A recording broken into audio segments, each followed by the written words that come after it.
Antara kerisauan utama pembeli emas ialah ketulinan dan Public Gold mengambil isu ini dengan sangat serius. Pertama, setiap produk emas Public Gold disahkan tulen oleh Asayer Bertauliah, Tuan Abdul Syukur Anwar founder dan Ketua Asayer bagi KLSA Office Senjaran Berhad dan juga Naib Presiden di Malaysia Gold Association MGA. Dengan penguji emas Bertauliah, Public Gold memastikan setiap gold bar ataupun dinar yang tuan-puan terima memenuhi piawaian ketulinan global. Kedua, setiap keping emas Public Gold disertakan dengan sijil ketulinan berserta nombor siri yang unik. Ini bukan sekadar hiasan tetapi bukti sah bahawa emas tersebut adalah tulen dan boleh dijejaki. Ketiga, Public Gold menyediakan perkhidmatan belian balik tanpa ujian semula.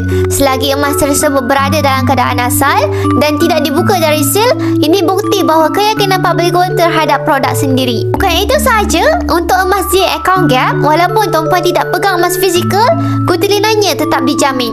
Stok emas di account gap disimpan di peti bersih khas, diaudit setiap tahun dan diawasi oleh institusi berdaftar. Apabila tuan-puan beli emas daripada Public Gold, tuan-puan bukan sekadar belajar kaedah beli dan jual emas, tuan-puan turut beli bersama keyakinan, keselamatan dan ketenangan jangka masa panjang. Bagi yang berminat untuk memulakan simpanan emas fizikal bersama dengan Public Gold, tuan-puan boleh rujuk pin video saya untuk daftar akaun emas dan saya akan bantu tuan-puan sebaiknya. Pola rapat-rapat untuk ilmu emas dan kewangan.